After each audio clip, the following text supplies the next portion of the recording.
Guys, so I am so excited for today's video. Today I'm going to share with you all the plants that I picked up in the month of July. And in addition to plants, I found some really great books and a couple of pots, so I'm going to show you guys all of that as well. And I didn't realize until I just gathered everything together that I went pretty hard on succulents this month. I've got 4 different ones to show you. So I'm just going to start with the one closest to me, and this is the bear paw. Now this is a variegated one. It's not highly variegated, so I don't know if you're going to be able to see. But this one down here has some white streaking, and there was one more, but that one kind of fell off. So this is my second one. I have a regular one, and then when I saw this with the variegation, I thought it'd be fun to give that one a try. And this is one of those ones I just picked up at Home Depot in the tiny little pots. So I want to say those pots are usually like maybe like $3, $2.58, $3.50, something like that. Now the next one I picked up also came from a Home Depot or Lowe's, and this one is called Beads Lympranthus. And I just liked the way this looks. This has a very similar look to me to like the split rocks, but it's kind of like a chaining version of them. And maybe it'll be a little bit more long-lived version of them for me because I haven't had much luck with split rocks. I've got one I'm trying again, and I think the hint with those guys is just to not water them much. But this one, from everything I've read, likes to be watered when it dries out, so let's hope we can keep him going. Now the next one is some lithops, and I love these guys. I'm not going to be able to tip this too much, so I'm going to try and angle my camera a little for you guys. So I picked these up at Home Depot, and they had just little tiny pots of 3 each, and then I put some other rocks around the top to kind of do a little like camouflage display with them. Okay, but I don't know, I just love these guys. I've got 2 other lithops that I've had for like, I don't know, 2 or 3 years now, and basically I water them maybe once or twice a year, and I don't water them heavily. And then if they're splitting, they have this little crack in the center. If they're splitting and the new leaves are coming out, you just leave them alone. You don't touch them at all. But I just think those look really cute in there. And then the last one is just a cutting that I got. And this is an Opuntia gumby. Just a tiny piece of it. But we're going to go ahead and see how that goes for me. And this, I don't know if this is a flower bud or if it's new growth. So I'm kind of excited to see. But I like the ones that have kind of this weird shape to them. And then I have 3 other plants that are not succulents. So the first one was from Cuttings, and this is a Cissus Discolor. And I've been wanting this one for a while. I saw it at Terrain when I was in Connecticut, but it was a bigger basket than I wanted to pay for because I didn't want to start with a huge basket. So I found there's a local shop by me that sells cuttings. So I picked up 2 cuttings, and this rooted really quick for me. I've been trying to do research, and I'm thinking this might not be the easiest plant, but I'm going to give it a go and kind of hope that I can get it beautiful. So I'm excited for that. And then the next 2 that I'm going to show you came from Etsy. So the first one, and this is still in its little nursery pot. When I get them home, I like to give them a chance to kind of adjust before I repot them. And then I have clear pots on the way. So this is an Epipremnum pinnatum albo variegated.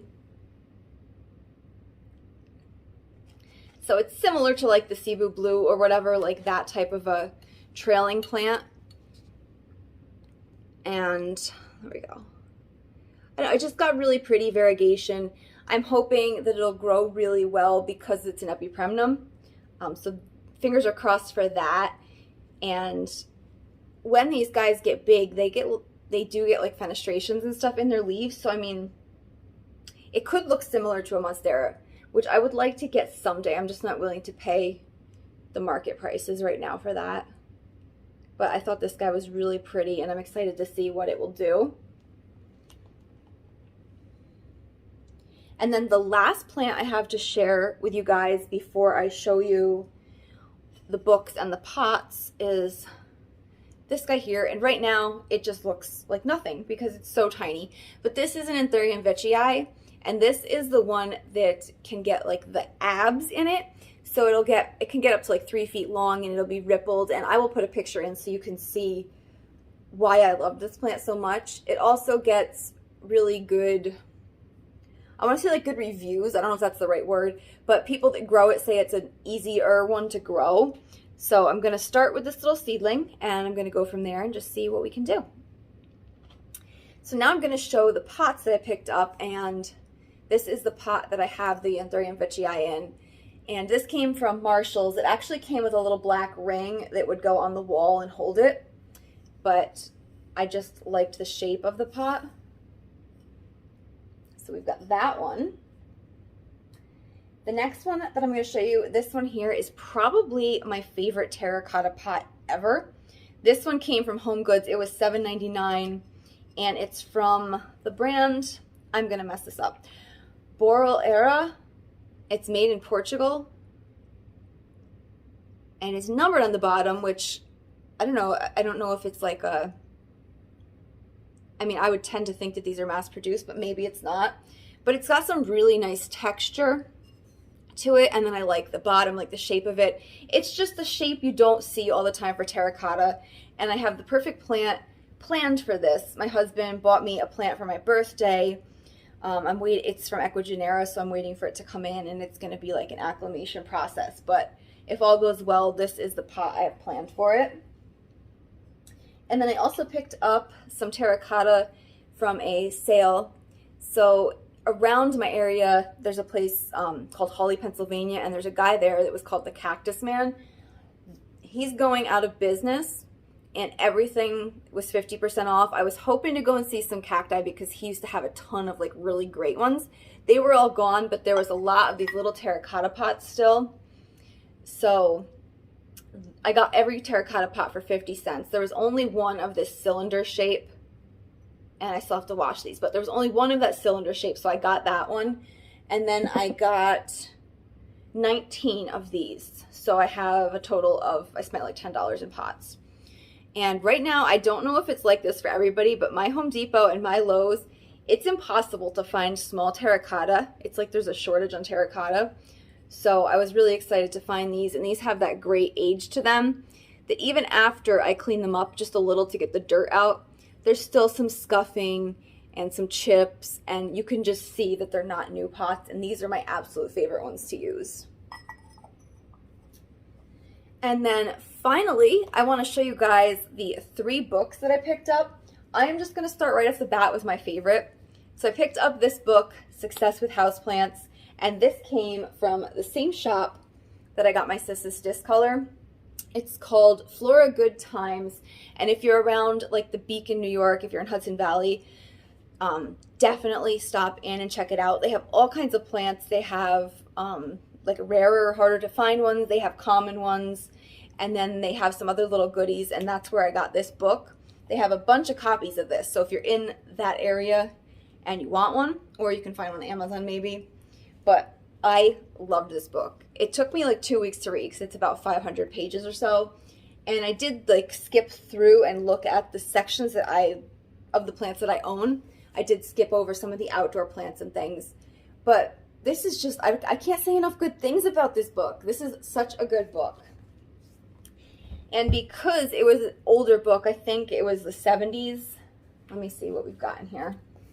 So the other thing, this book, I think what was kind of cool is this book originally came from the New Haven, Connecticut library. All right, it was copyright 1979. So a lot of the decor inside, you'll see like 70s decor, and that's kind of fun too. But it's from the New Haven, Connecticut library, which is also really cool because I love Connecticut. So yeah, this is like hands down, get that book. Now, because that book was vintage and I thought it was really great, I thought I would try this. And this is the Houseplant Expert, and this is by Dr. David Hassayan. And if you listen to the On the Ledge podcast, Jane recommends this book all the time. So I finally got myself a copy, and I cannot wait to kind of just see what it's all about. So just a quick, it gives you like plant profiles and stuff, and I'm going to be starting this one really soon. And then this book I had as an ebook, but I wanted a physical copy. I'm kind of old school in that, where I like having a physical copy. This is called Prick, and it's by Janelle Leon. And she's also got one now called Plant. So this one is all about cacti and succulents. And we'll give you a quick flip through. So it just goes through all the different kinds and the care. And then if I remember correctly, the beginning was kind of like telling you about like the origins of the like cactus and succulents and why they are what they are, stuff like that. Okay, yeah. But I don't know, I had this as an ebook and I loved it so much that I wanted a physical copy that I could also read. So I've got this as well. And that will do it, you guys, for my July plant and kind of plant goodie haul. I hope you guys enjoyed seeing what I picked up. Let me know in the comments if you guys picked up any new plants for July. Thank you for watching, and I'll see you in the next video.